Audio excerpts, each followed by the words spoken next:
Good afternoon, everybody. My name is Amilcar Rincon.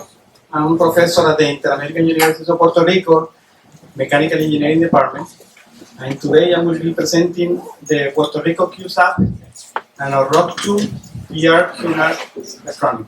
The English is not so good, but I will try to explain it. Then basically today I will be doing some introduction the Puerto Rico CubeSat NanoRocks-2, some components, facilities that we have, and future works. Basically, Puerto Rico is an American in the Caribbean, it's an island, and basically the Inter-American University is a private university with 11 campus, 45,000 students, and in Bayamon, near San Juan, we have 5,000 students in science, technology, engineering, and mathematics programs. Basically, we have engineering, informatics, science, business administration, and other program academics. And we have mechanical engineering, electrical engineering, computer engineering, and science. We don't have physics at other programs.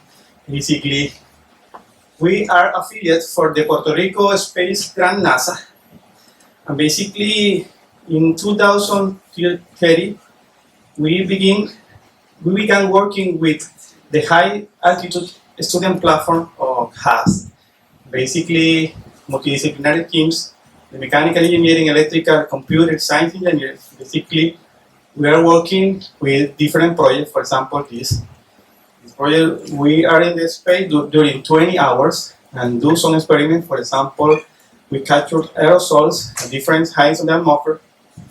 We evaluate material with different phase change and possible thermal insulation. You can see the different students, and all the students are undergraduate, no graduate students in Bayamon.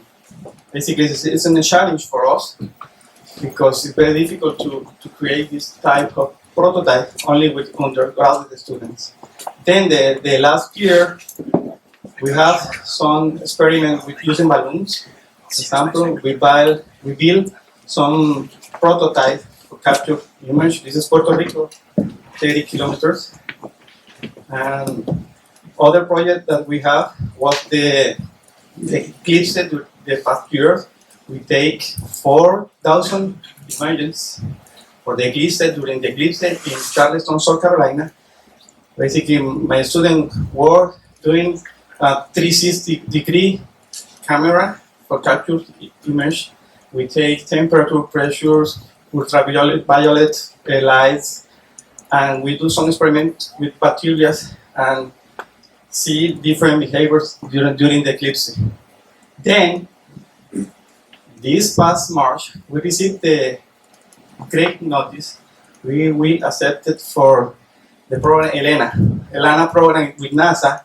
We received the opportunity for launch in 2 years our satellite, basically with other 9 universities. Then, the Puerto Rico CubeSat NanoRocks-2 is a 3U satellite, basically 10 by 10 by 30 configuration. It will orbit about 400 kilometers, it's LEO, low Earth orbit, and basically have an attitude control, and we are aligning the axis along the orbit paths. And we are doing the communication with 900 megahertz radio. Megahertz radio is approximately 33 centimeters max.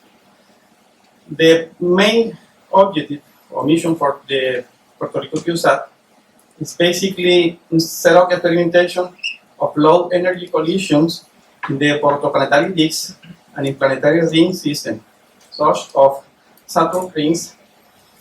The other mission or idea for the project is use components of the shell component. Basically, our student is working with that. Then the other work with axis control in a small scale sensors. And this is the explode view for the CubeSat. And you can see the solar cell. Basically, we have 11 solar cells for my students, GPS antenna, the payload, the communication board, the battery board, the electronic power system or the flight computer using the DSP-33. Then, this is the actual work that we have now. We have the altitude determination control system work. Our student is working with this. Basically, this part has an EMU, an IMU, has an GPS, and a microcontroller is DSP-33. And we are using the CubeSat 30-watt battery and the CubeSat EPAs, the 30 watts. And we have the microprocessor PPMD, the CubeSat 2, and one microcontroller with 900 megahertz radio, COX2. Basically, we can see in the image the payload. The payload is in collaboration with University of Central Florida, Professor or Dr. Joshua Colwell, Dr. Julie Brisset. They have, at the moment, one satellite in construction. The possible year for launch is this year. They have the NanoRocks-1. Then your experiment is basically similar as the us.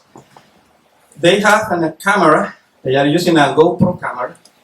Then they have a tech cell. This is basically in shakers with solenoids and springs. Then we produce a frequency for produced collision between particles. Basically, the particles are the 1 millimeters and 0.1 millimeters, and we can record the image and the videos and send to the air using the communication system by antenna. Then the other part of the satellite is the avionics. The avionics that I showed in the past slides. Now, basically, the tech cell have 9 chambers. In the first chamber, we have the spherical millimeter particles with glass, basically glass. And the 6 to 9 chamber, we have irregular particles.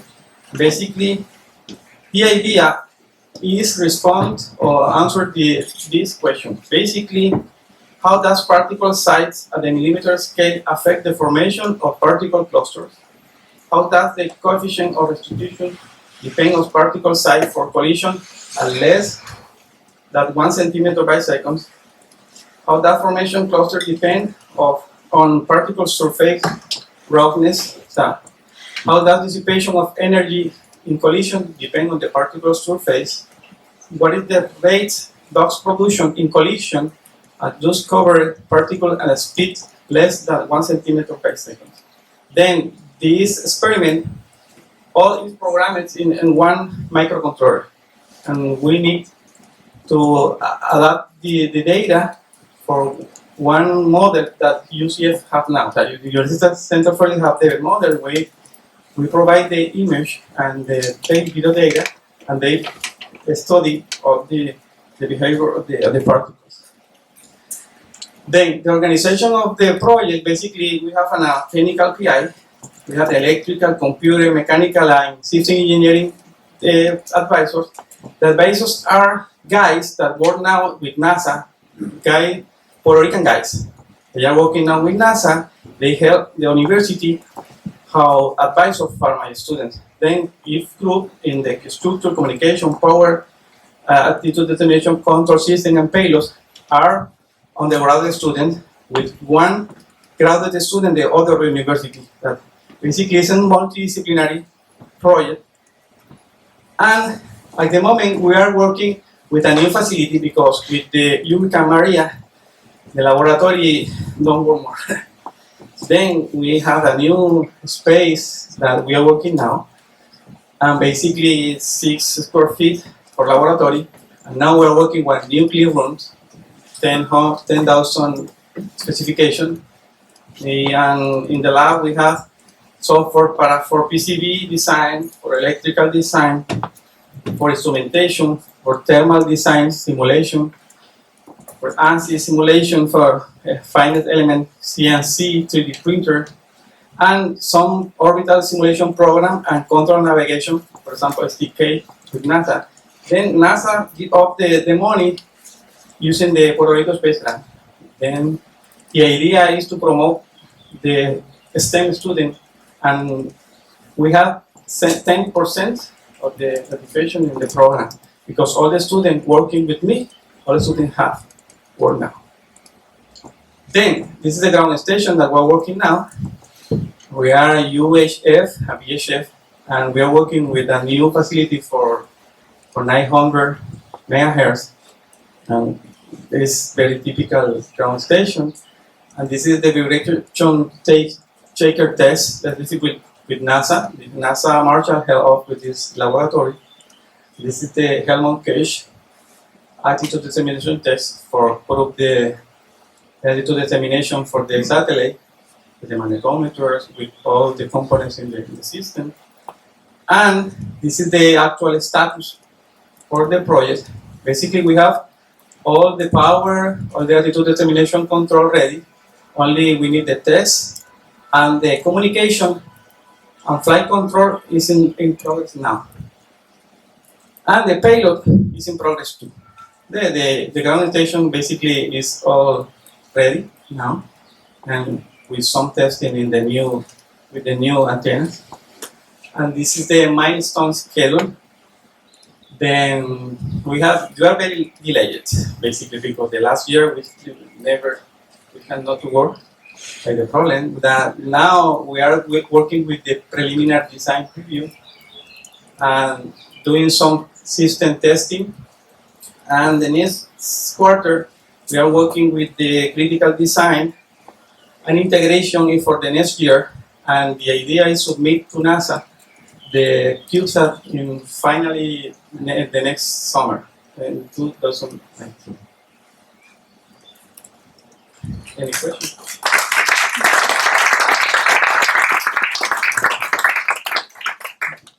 Okay, any questions? Just waiting for my question. Thanks. I was wondering why the size of the satellite is so big, because it seems to have plenty of empty space inside.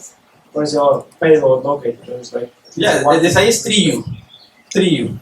Okay, but you have plenty of free space. Could you make it 2 units or something and fit everything more closely to each other, the components internally, or?